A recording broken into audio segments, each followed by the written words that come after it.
of these students, we gather here today for this moral march to the polls. I want to say on today, I am not here to in any form or shape to lead these students. The NAACP, our adult and youth in college and HBCUs and other colleges, our chapters all over the state, because of the great victories we had, are marching to the polls. I'm actually here inspired by these students. We're actually here to debunk the myth that millennials are not concerned, that millennials don't know the issues, and that millennials are not going to vote. Yes, sir. We are here and we're determined, forward together, not one step back. And we understand that we must vote. There are some things I need to lay out policy-wise. First of all, for members of the media, Tyler, Laura, if you would hand this copy, we are demanding that the State Board of Elections extend early voting hours, and we're calling on the governor as well, who oversees the State Board of Elections. Give this to the media, right here. The media's here. Okay, your copy's right there. Huh? There's your copy. I got it. Okay. That they add Saturday and Sunday voting, that they add extra early voting sites, and if necessary, mobile units in the 38 counties that were hit by the hurricane and the flood. We want the media to know we are demanding, and on Monday we're going to make a big announcement and have a mass call-in to the state board and the state and the governor's office across the state. We may march on the governor's office and the State Board of Election during our state conference next week. Here is the reason. There are State Board of Elections that are underwater, that were underwater, like in Robeson County. There are early voting sites that were damaged in the flood. Yes, sir. There are roads that are still out in eastern North Carolina. There are people who will not be able to get off 9 to 5 because they'll just be going back to work. There are counties in eastern North Carolina like Craven County and others that only have one site, and that's the county that was hit by the flood. Martin County, only one site. It didn't have to be this way. The Republican Party, after we won all the way up to the Supreme Court, and HB 59 was declared unconstitutional and surgical racism because it sought to cut early voting and end same-day registration and require a regressive, suppressive form of photo ID. We won. After we won, they sent a memo out and instructed the boards of election, the majority of which are Republicans because the governor is a Republican, they instructed those boards of election to institute policies that reflected the Republican values and not the values of the Constitution or the values of our lawsuit. Because of that, many of the counties chose not to have Sunday voting. They chose not to have more than one site. They have done everything they can, in spite of our victory, to continue to suppress the vote. This memo that I have was sent last week. Our lawyers are considering whether or not we will go into court on an emergency basis. Many of these students, are there students here who have people in eastern North Carolina? Raise your hand. Call out some of the counties you all come from. Huh? Northampton? Lenore County? What county? Hertford. That was hit hard. You've heard about that, right? Any others? Robinson County. It was hit hard, right? Any other counties? Edgecombe. Lumberton was almost underwater. Any others? Nash County was hit. Onslow. Any others? Pitt County. Any others? Lenore. So the State Board of Election can do this today, before 5.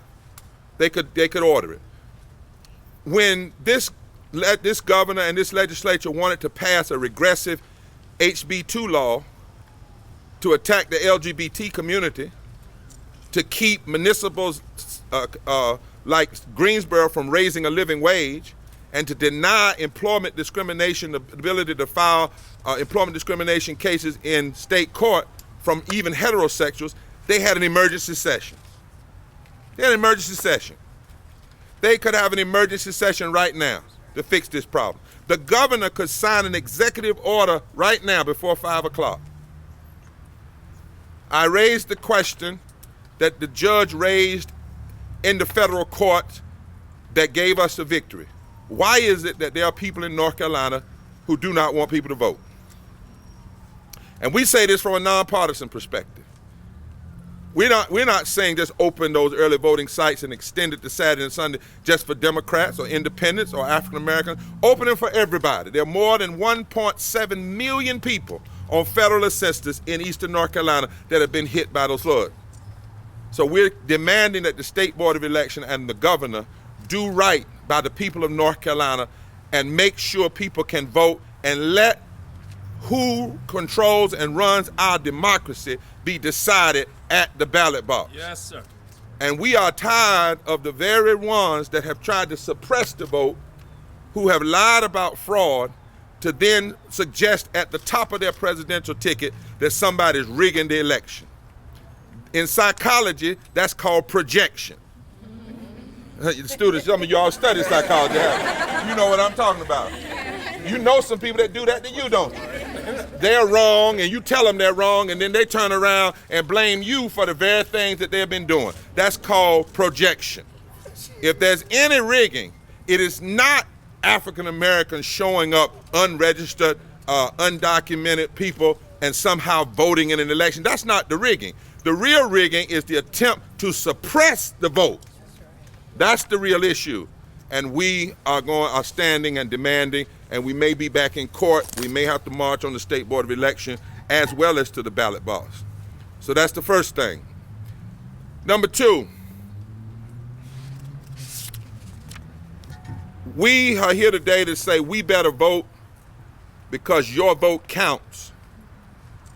First of all, it counts because in this election, we are electing the governor, the attorney general, the lieutenant governor, the council of state, every member of the General Assembly, every member of the United States House of Representatives, one member of the U.S. Senate, who will have great impact on who's confirmed for the Supreme Court, and the Senate not only confirms that, we have 2 senators in this state that denied 3 black women opportunities to serve in federal court. One of them was what they attempted to deny Attorney General Lynch. Both of our U.S. senators refused to support her approval. That's how much power a Senate had. Bennett Bell, there's never been an African American to serve in the federal courts in eastern North Carolina. Never. Never. And we had 2 that were put forward by President Obama. And one of our senators, Senator Richard Burr, refused to give a pass, a blue slip on those persons to allow them to run. You talk about negative attitude toward women. When you will not even allow qualified women to be voted on. We didn't even ask that they win the vote. We've just asked that they be allowed to be voted on. And there was a refusal. So our votes count because we're going to elect a senator. We also are electing DAs, district attorneys, sheriffs, county commissioners, city council persons, and we are electing the president of the United States. And North Carolina, some pundits are saying, will determine who is the next president of the United States. Somebody say, your vote counts. Your vote counts. Number 3, we better vote. Your vote counts because we're in the South. We're in North Carolina. And I don't know if you know this, but if you take the 13 former Confederate states, North Carolina, South Carolina, Georgia, Alabama, Mississippi, Florida, Kentucky, Tennessee, Virginia, Texas, if you take those states and look at them, if you can control 13 southern states, you control 26 members of the United States Senate, which means you only need to win 25 seats from the other 37 states to control the United States Senate. If you can control 13 southern states, you control 30%, 31% of the United States House of Representatives, which means you only need to win 20% from the other 37 states. If you control the South, 13 states, you can control 163 electoral votes. You know, it only takes 270. That means you only have to pick up 99 electoral votes from the other 37 states if you can just control the 13 southern states. Don't you ever think your vote doesn't count. Your vote counts because the South has always determined the trajectory of the nation. It determined it in the 1800s, it determined it in the Civil Rights Movement, and today it determines it because if you register 30% of the unregistered African American voters in the South, and the numbers in North Carolina are more like 15%, and they vote with progressive whites and vote with Latinos, it fundamentally changes the electorate. Number 4, we better vote. Your vote counts because the governor of this state and the members of the Republican Party in the General Assembly spent $6 million. They didn't give it to HBCUs. They didn't put more money and give some special scholarship for private schools like Bennett. They didn't take that $6 million and give it for grants at A&T or North Carolina Central or Winston-Salem State. No. They didn't take $6 million and put it in the rainy day fund for the flood victims. They didn't take $6 million and add it to teachers so that the teachers could be paid more. They took $6 million and spent it to pay lawyers to suppress your vote. They didn't want you to have this week of early voting. They didn't want you to have same-day registration. They spent $6 million of your mama and your daddy and your grandmama and your uncle and your tax dollars as well. $6 million. That's what we were up against. And a whole slew of lawyers, some of them being paid $1,000 an hour. But God, we praise that if David just has a little rock and throws it right, and the Holy Spirit gets a hold of it, Goliath can come down. And the Goliath of voter suppression came down. But here's what I want you to understand. Nobody would spend $6 million to take something from you that wasn't important. Yes, sir. Sometimes what tells you how important you are is the enemy that fights you. And the effort that the enemy puts into the fight against you actually tells you how powerful you are and how much value there is in that what you possess. Somebody say, my vote counts. My vote counts. And then, number 5, we must vote because we've got, thank you so much, we have to have, they moved the early voting site off this campus. Yes, I thought y'all would say, what? Think about that. How many students on this campus? 11,000 plus. That's almost a country city. Plus Bennett. Plus all the people around the campus. And they moved your precinct, your early voting precinct, from this campus. Now, if your vote wasn't important, do you think they would have moved the And on top of that, these same legislators refuse to accept the Harvard money. Can I teach a minute? The Harvard money, the Help America Vote Act money. So when they say they don't have the money or they don't have the manpower and they don't have the machines, there's a 3-letter word for that, lie. You can't refuse money and then claim you don't have the money. And the very fact that they moved the precinct off this campus, you ought to understand how powerful your vote is. Number 6, every issue you care about is on the ballot. It's not about electing personalities. People say, well, do you like such and such person? You don't make that decision. It's not about like. You look at their policies. You look at where they stand. This is not a beauty contest. It's not a personality contest. You're not getting ready to elect the most likable person. You know, I met Jesse Helms one time. Personally, he was kind of likable, but his policies, woo! I went to his office one time and ate cookies and tea. You got to get past likability. When you're in politics, it's about policy. And so you have to look at where does the person stand on college students getting less interest on their loan. Where do people stand on whether or not they're going to give tax cuts to the wealthy or whether or not they're going to provide less interest on college loans? That's a good question. Because there are some people that would give corporate crooks interest to rebuild, loans to rebuild with no interest, but then raise interest on your loan. You need to check that out. Living wages. Where do these candidates stand on living wages? Where do they stand on Medicaid expansion? Right now, the people down east need that Medicaid expansion. Many of them are sick. Yeah. Why aren't we having an emergency session? 500,000 people could have health care right now. Thousands of people are dying because the governor and legislators have denied Medicaid expansion. If you care about health care, it's on the ballot. You care about police brutality and police reform. When you want to make sure that if an officer shoots an unarmed black man, woman, or child, that they at least get charged and prosecuted, that's the DA's business. DA's get elected. Yes, they do. Judges are elected. Yes. City council people that have chiefs of police are elected. Yes. Sheriffs are elected. Yes. Every issue you care about is on the ballot. And then finally, and then I'll let these young folk come.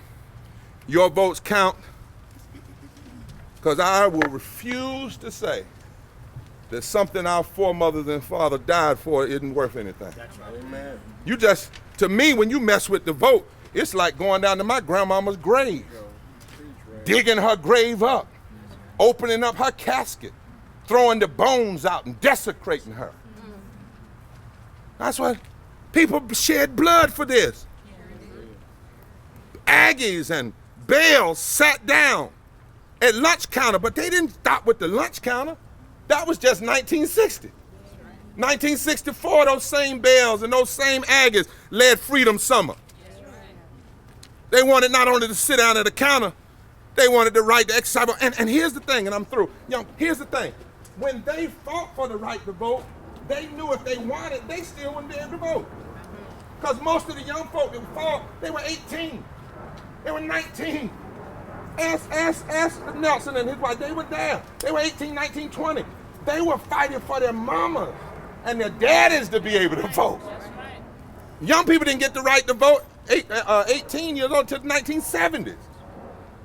But they put their life on the line as college students. They died because they wanted their mama and their granddaddy and their grandmama and their grandfathers to be able to vote.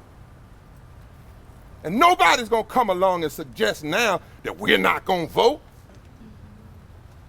Not to vote is to say, Grandmama, your sacrifice didn't mean anything. Grandmama, your sacrifice didn't mean anything. You say, well, the candidates are not perfect. Neither are you. You're not voting for Jesus. My God, we've never voted for perfect candidates. What you do is you vote for the candidates so that they know who put them in office, and then after they get in office, you march and do whatever you have to do to make sure that they fulfill those promises. But for God's sake, you don't stay home.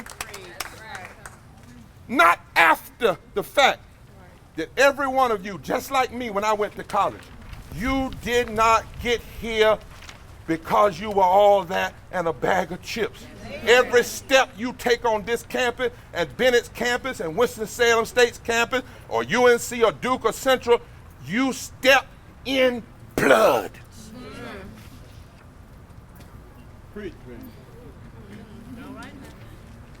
Your grandmama, your granddaddy, uncle, their blood is on the ground here. And today, you need to walk that blood down the street, That's right. down to that voting place. Yeah. And you need to come back on this campus and organize all 11,000 and let a shout go up from Aggie Land and from Bennett Bells that nothing will ever stop us from exercising our right to vote, because this is what democracy looks like. We will make a difference, and ain't nobody take the precinct off our campus. We'll get it back later, but right now we're gonna go make that precinct our precinct, because ain't nothing gonna ever stop us from our right. All right, all right. That's all right. Hello, everyone. My name is Dominique Penny, and I'm the state president for the North Carolina Youth and College Division of the NAACP. And we stand here today, not only at A&T, but other HBCUs and universities across the state of North Carolina, to let you all know and let them know that we understand the importance of our vote. We know that our vote is our voice, and we're going to use it. We're here. This may not look like a lot, but we've been working all to register students to vote, and we're going to get them to the precinct so that they can use their vote, and they can use their vote, use it, and be heard. Yes, yes. Yeah. Dominique.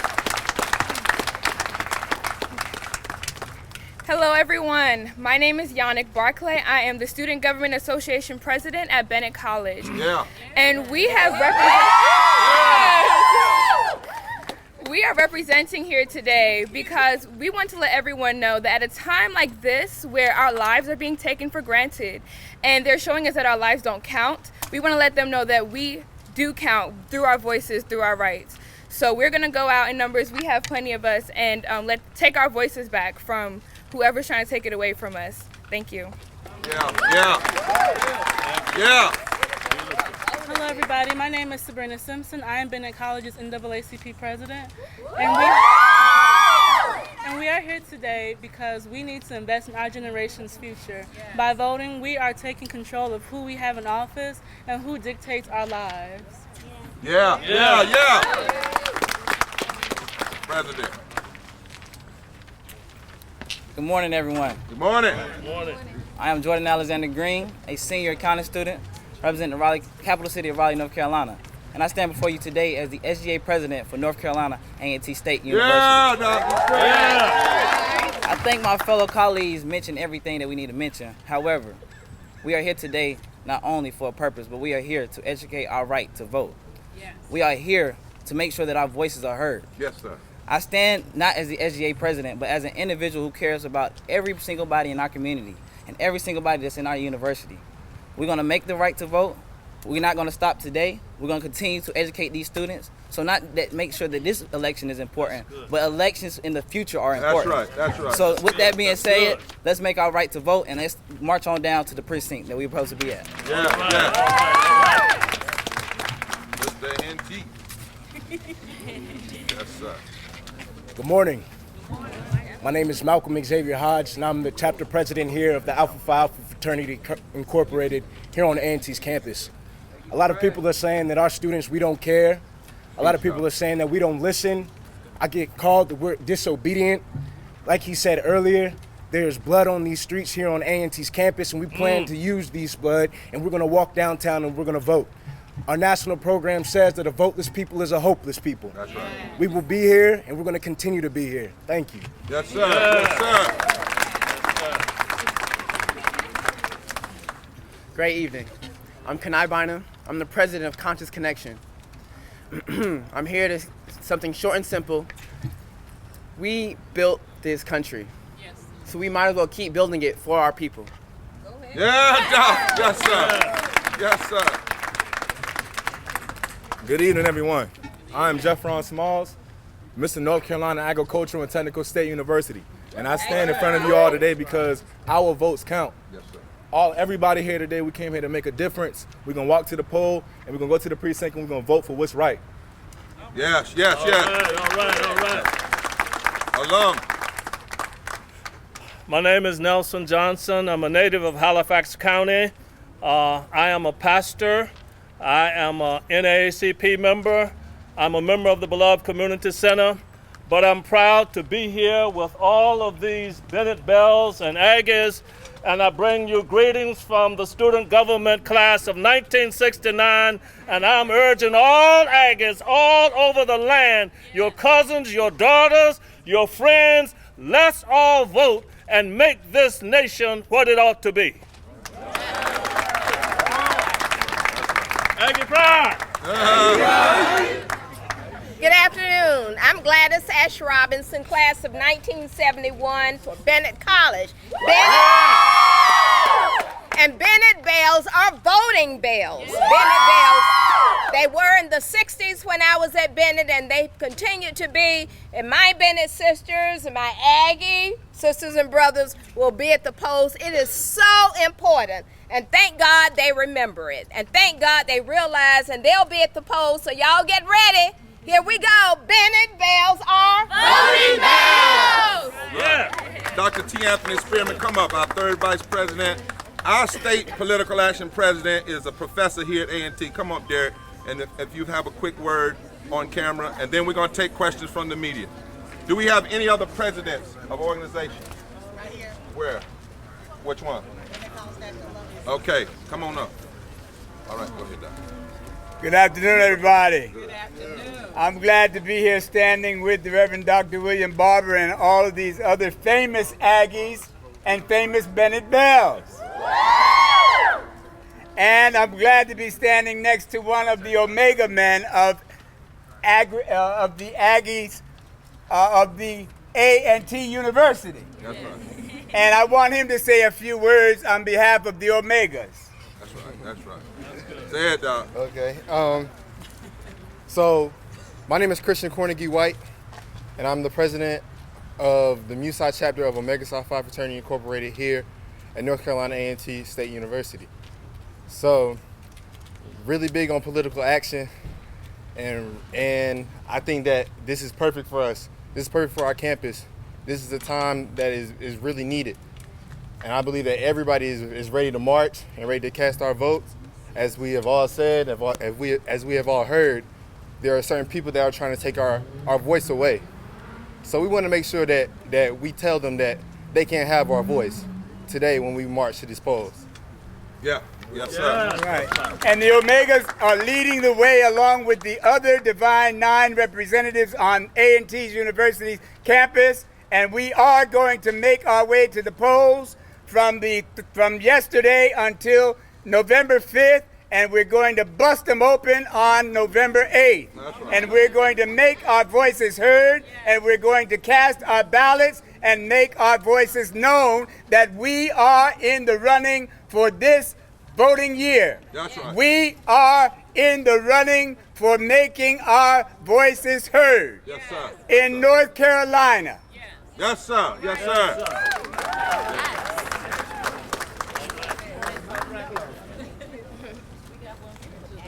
Good afternoon. Viola Lee Uso, Jim Reed, Jimmy Lee Jackson, that's right. Medgar Evers are just a few of the names of the martyrs who have given their lives for our right to be able to march from here down to 301 West Market Street. They died in the 1960s. Today, not many are dying in the streets over the right to vote, but many are being disenfranchised, and we find ourselves in 2016 still fighting for that very right. Even this past week, the state decided that it wouldn't extend early voting in those first 7 days to go along with the spirit of the Fourth Circuit's ruling. Mm-hmm. So remember, as we march, it's a celebration, it's a commemoration, but more importantly, we're still fighting. That's right. We are still fighting for this right. And so let's march to the polls. Yes, sir. Vigor. Yes, sir. All right, all right. All right. Good evening. My name is Deborah Tillman Love. I'm the national president of the Bennett College National Alumni Association.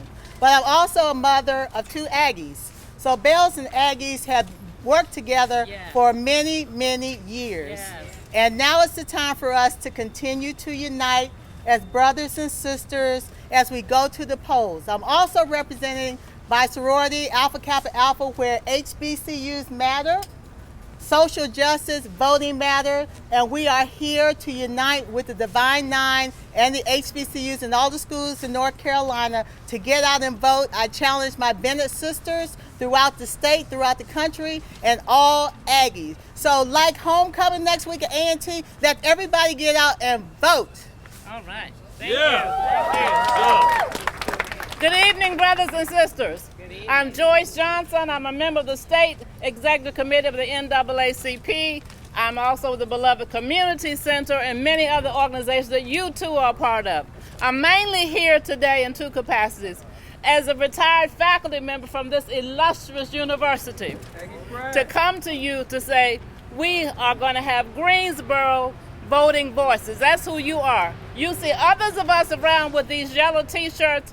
We need you to sign up after you cast your ballot today to volunteer to get the entire Greensboro community out as Greensboro voting voices. Irvin David Allen with Black Lives Matter and Sherelle Brown with Beloved Community Center are going to be coordinating that. So every day starting Monday, we will be canvassing at least 5,000 houses to make sure that people know how to vote, when to vote, where to vote. They will decide for whom to vote.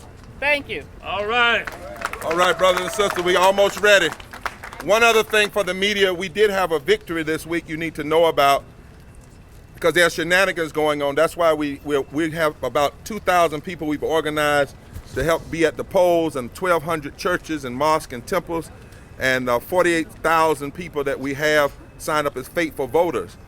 But this last week, a political campaign in eastern North Carolina in Beaufort County was trying to challenge the eligibility of voters.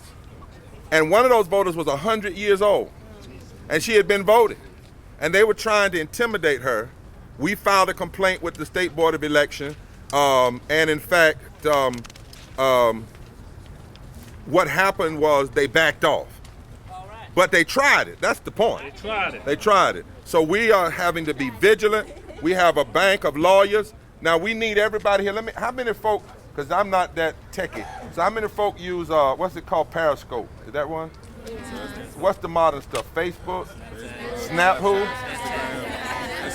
Instagram, Twitter. Anybody use the old phone where you go dial it? How about the one that you, but you got a cell phone, right? And y'all know how to holler, hey! Y'all still, yeah, whatever y'all use. Yeah. Look, when you go today, we need y'all to light social media up. Every way.